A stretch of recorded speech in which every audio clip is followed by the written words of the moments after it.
main things of Chinese medicine, which is Yin Yang theory. Who's ever heard of Yin Yang theory? Okay, great. I think it's like page 2 or 3 in your handout. There's just a big circle. So your page has a big circle and then Yin and Yang on it. So I'm going to just, you're going to take your circle and you're going to make it match mine.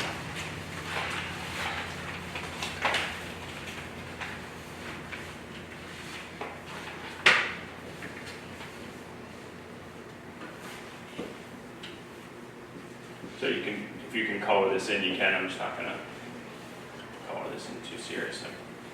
You have a white side and a dark side.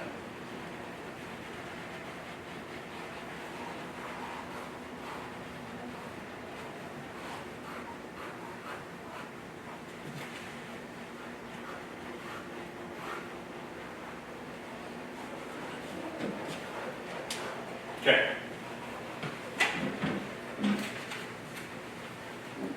Great.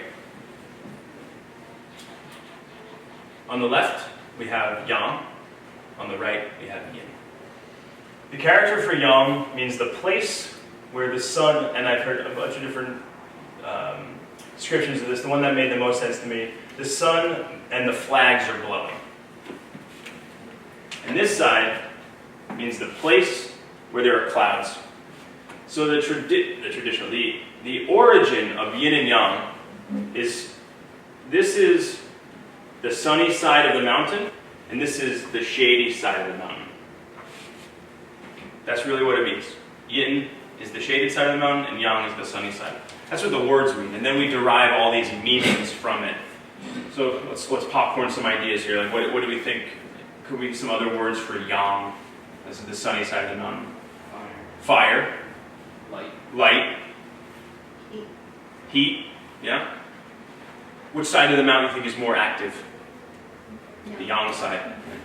And then the opposite is happened on the inside. It's darker. It's cooler. It's a little slower. Things like that. And it's really important to note that these are intertwined. You can never separate Yin and Yang. If you do, it's death. And so anytime you see Yin, there always has to be Yang. If not, it's not something that's alive. So you can't have a sunny side of the mountain without a shaded side of the mountain.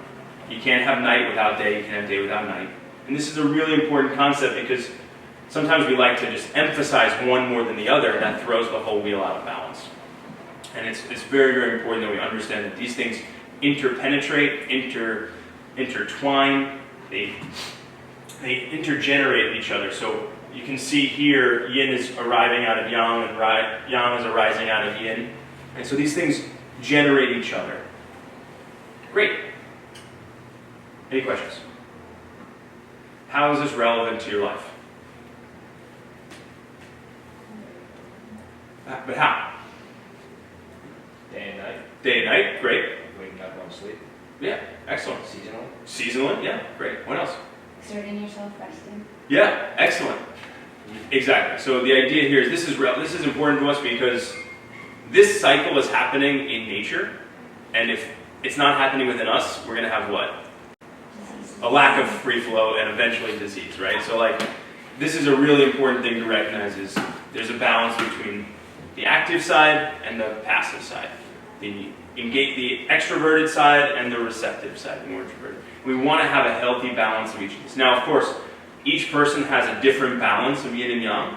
Right? Some people are prone to having more yin qualities, some people are prone to having more yang qualities, but you need both. And if you overemphasize one or the other, sooner or later, there will be disease. So before we get into disease and pathology, let's stay into like health and understanding how this all works for us. So I'll grab a different color. I'll grab the green. Why not? You don't need to grab a different color. What we'll do is we're going to look at yin and yang through the cycle of the day first, because our clock is attuned to nature whether we like it or not. So what's the darkest part of the day? Or actually, let's do the lightest part of the day. What's the lightest part of the day? Noon. Noon. And what defines noon? Sun's at the highest point. Sun's at the highest point. Where is the sun at the highest point? Top. Not so much the top, because there's actually some darkness coming in. We're going to put the sun at the highest point here. Okay? So we're going to draw a line. We're going to call this 12 p.m. Right? noon. And the opposite is what? The darkest. And it's not because it's the darkest, it's because it's the peak of darkness. It's the turning point. It's the furthest we're going to go into the darkness before we're actually turning back. Even though it's still going to be dark after that, we're on our way to day. 12 a.m. Great. Halfway between. 6 a.m. and 6 p.m. Great. Let's cut it in half again.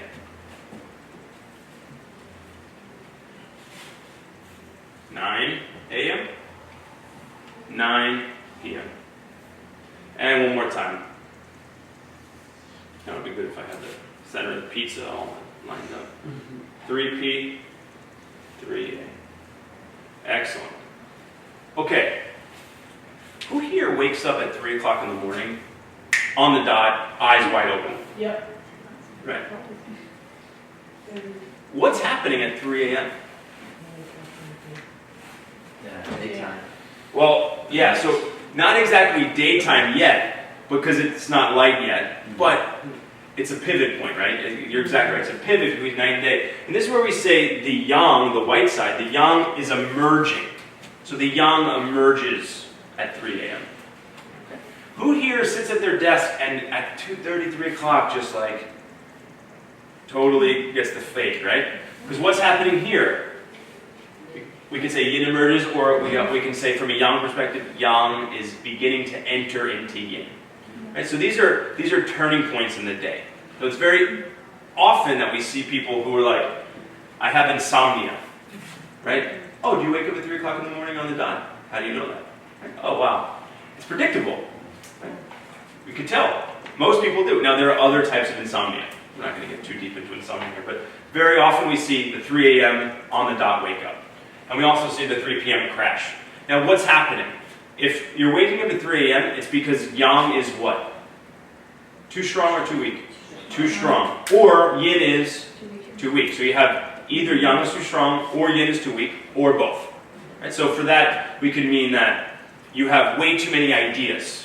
Right? At a really stressful day, or like a big project coming up, and you're like, I got so many things to do.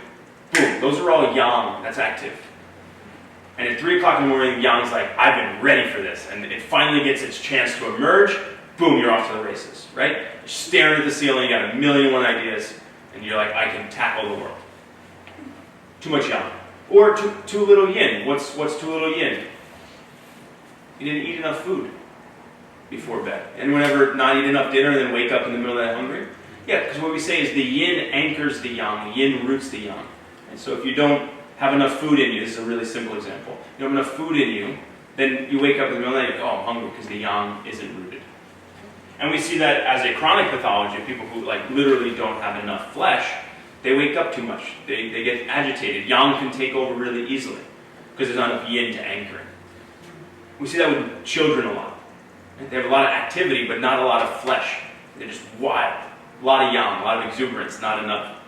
Hey, we give them yin words, right? Calm down, sit down, slow down, right? And you like hold on to them. All yin things, right? Great. The opposite's happening at 3 p.m. Right? You don't have enough yang, or you have too much yin, right? Maybe you had too much lunch, right? Or lunch was too hard to digest. And you don't have enough movement because you're sitting at your desk, right? But if you went for a walk, you'd be fine.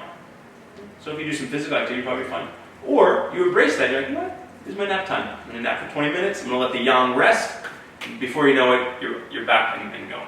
So that's a common thing that we see, right? So we're all playing with yin and yang every day at those points, and it's happening with us at all other times. Okay, any question about yin yang for the day?